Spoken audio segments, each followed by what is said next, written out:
Então fala você conectado para mais um vídeo aqui no canal. Sou o Eduardo Ferrari, trago assuntos importantes sobre o nosso Vasco. Aqui embaixo tem um botão escrito inscreva-se, é de graça. Clicou uma vez, está escrito, ponto. Sobe o seu like também, porque ajuda e ajuda demais aqui no trabalho do canal.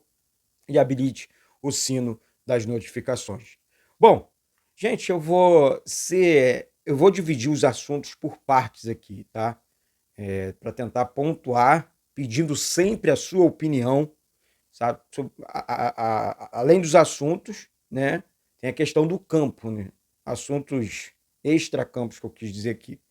Bom, ontem tivemos o protesto e tem que ter. Isso aí estava escrito nas estrelas, que ia estourar em algum momento dentro do clube. Tivemos o protesto ontem da torcida do Vasco, na sede da 777 aqui no Rio de Janeiro, do Vasco, e também no CT Moacir Barbosa. Muitos jogadores foram cobrados, sabe? Cobraram a saída do técnico Maurício Barbieri, pedido de demissão, sim.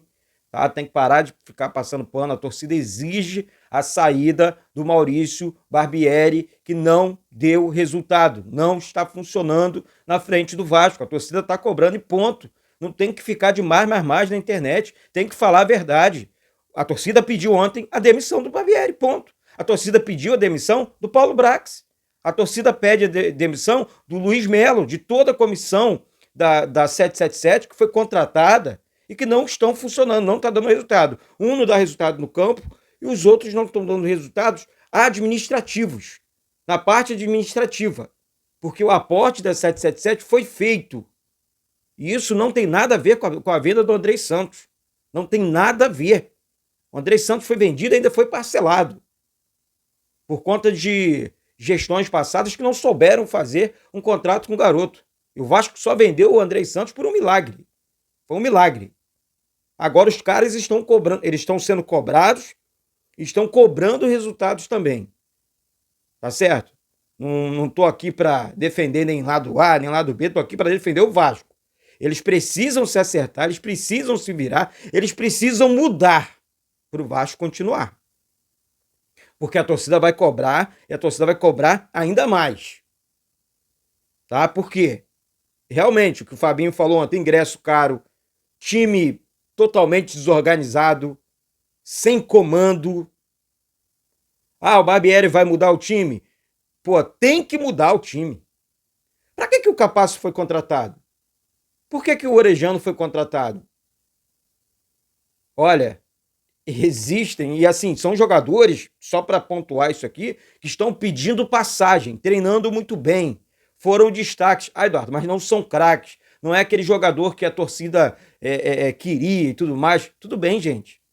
Mas são excelentes jogadores, pô. O Orejano. Pô, você olha o cara em campo, você fala, pô, esse argentino é muito bom de bola. O Capasso entrou numa fogueira danada. Daí ele mantém o Robson Bambu. Pô, engraçado que lá atrás barrou o Ivan, tudo bem. O Léo Jardim, pô, tá agarrando demais, demais. Não é essa situação, não é isso que eu tô falando. Mas lá atrás ele barrou o Ivan do nada.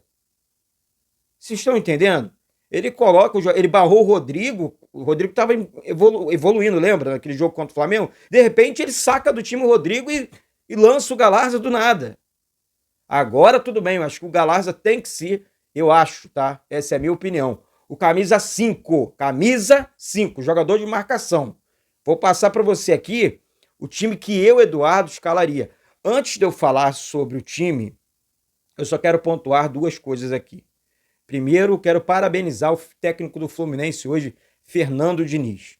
A torcida do Vasco parou o Fernando Diniz ontem, conversou com o Fernando Diniz e sabe assim, a educação dele é fora de série, né? Isso aí eu admiro muito no Fernando, já conversei várias vezes com ele, né? Ele estando no Vasco, hoje no Fluminense. É um cara sensacional, sabe? Parou, deu atenção para os torcedores, né? A informação que eu tenho é que ele pediu calma, dizendo que vai dar tudo certo, né? Apoiando a torcida do Vasco. O cara realmente é sensacional, né? Já o Germancano, né, foi hostilizado, chutaram o carro. Eu sou totalmente contra a violência, né, galera? Mas o Cano, ele acho que provocou demais a torcida do Vasco, né? E para toda ação existe uma reação. Essa reação não tem que ser, né, agredindo, batendo, enfim, Xingamentos, protestos, isso é tudo normal, tá? Xingar, isso tudo não é anormal, não. Tá? Isso aí não tem mais, sabe? Se o cara tá ali, tá jogando futebol, está sujeito a isso. Né? Ele saiu do Vasco por um rival aqui no Rio de Janeiro. Então eu esperava o quê? Rosinha? Pô, claro que não. Então, essa que é a grande realidade. Então, o técnico Fernando Diniz realmente merece assim, os nossos parabéns, sim, porque além de ser um grande treinador, é um baita de um ser humano, beleza? Agora falando sobre as mudanças, né? Eu mencionei aqui, também tem contratações. Antes, deixa eu falar sobre as contratações. Além do Serginho, o Vasco pretende aí, segundo o Flávio Dias, do canal Atenção Vascaínos, deu a notícia em primeira mão sobre o Jorman Campuzano, jogador que pertence ao Boca Júnior, é um volantão, né? Um tipo, volantão não, ele sai muito pro jogo, né? Achei um bom jogador, não é aquele baita, aquele cara que a gente, mas é um jogador ali de meio campo, né? Para ajudar. Existem outros nomes também, tá? Mas segundo o Flávio, o Campuzano é um preferido aí da comissão técnica do Vasco, tá? E falando também, além do Serginho, né, que já foi contratado e tal, já assinou um pré-contrato com o Vasco, vai chegar. E se vai jogar ou não, aí é outros 500, né? Se chega para jogar ou não é outros 500, porque eu vou repetir aqui: Eric Marcos, Alex Teixeira, Figueiredo, ele vai ter que jogar mais do que esses caras para entrar nesse time, tá certo? Então essa é uma situação realmente delicada. Ah, Eduardo, você defendeu a contratação dele? Não, não é questão do. Ah, pô, o cara se destacou lá fora. Eu acho que o futebol, ele não precisa ser. Ah, não, nasceu no Brasil, tem que se destacar no Brasil. Vários outros jogadores se destacaram fora, tipo Rafinha, entre outros jogadores que, enfim, e vieram para o Brasil e foram muito bem. Mas eu entendo que a torcida, e o que eu também, né? Eu queria muito, por exemplo, James Rodrigues. São jogadores que eu sou fã. Di Maria, um jogador que eu sou muito fã. Queria um cara de peso nesse time do Vasco. Queria muito um cara de peso. Muito. Né? Para dar experiência, para trazer um pouco de paz para a torcida do Vasco. E falo para a diretoria: só vai deixar a torcida em paz. Vocês só vão conseguir ter paz também quando trouxerem um jogador desse naipe, desse porte. Podem ter certeza. Tá? Sobre o diretor de futebol da 777, da SAF do Vasco, o Paulo Brax, ele pretende dar entrevista essa semana. Aí sim eu vou para o CT Moacir Barbosa. Aí sim eu vou participar dessa entrevista, porque eu acho muito importante.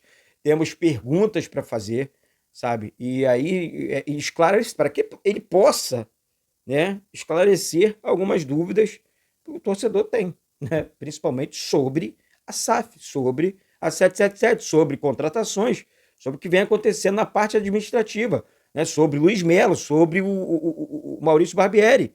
Essa galera aí, vamos conversar sobre isso tudo, tá certo? Então, ele vai ser perguntado, não tenha dúvida disso, não só por mim, mas por outros companheiros também que estarão na coletiva de imprensa do nosso gigante da colina. Bom, agora falando sobre o nosso Vasco, olha, tem jogadores, Maurício Barbieri, pedindo passagem nesse time. Não adianta você querer inventar, né? Pô, vou com um jogador A, com um jogador. Não adianta. Né? Eu vou passar o meu provável Vasco aqui. Isso não quer dizer que eu sou o dono da verdade, eu peço a sua opinião. Vou fazer uma escalação. Fiz uma escalação aqui na minha cabeça como torcedor. Acho que todo torcedor do Vasco é técnico, né? E tal, gosta de dar seus pitacos. Aliás, torcedor do Vasco não, torcedor brasileiro é assim. Mas torcedor não é burro, né, gente? Torcedor entende de futebol e entende muito de futebol. Tá certo? Então, eu escalaria o Vasco com a seguinte formação, tá? Traria com os seguintes jogadores. Preste atenção aí. Léo Jardim, Puma Rodrigues ou Paulo Henrique, essa fase do Puma. Também a fase do Puma, o Puma é mais atacante do que lateral ali defensivo, né? Ele ataca mais do que defende. Então, tem que realmente pensar sobre essa questão do Puma. Eu acho um excelente lateral direito, sabe? O Paulo Henrique é um jogador que veio por empréstimo do Atlético Mineiro e não tem chance do Vasco comprar o Paulo Henrique, ou seja, mas existe a possibilidade do Paulo Henrique jogar. Então, Puma ou Paulo na lateral direita, dupla de zaga com Capasso e Léo Pelé, né? Eu acho que o Capasso já passou da hora de, além de ser titular, ter uma sequência de jogos.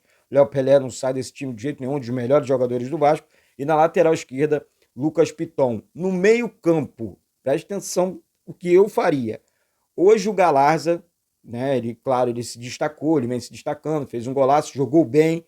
Eu colocaria ele como primeiro volante, para roubar aquela bola e qualificar a saída de bola, já que é uma deficiência muito grande nesse time do Vasco, né? O Galarza ali como primeiro volante, junto com o Jair como segundo volante, e o Orejano fazendo a função de meia, aquele, né, enfim, jogando pelo meio, procurando os atacantes. Aí, Eduardo, e o ataque?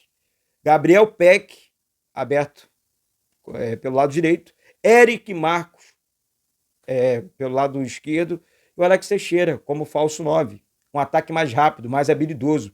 O Alex Teixeira vem pelo meio também, os dois pontas fechando. Lucas Piton faz excelentes cruzamentos. Eu tenho certeza que um time mais leve contra a equipe do Fortaleza iria funcionar e funcionar muito bem.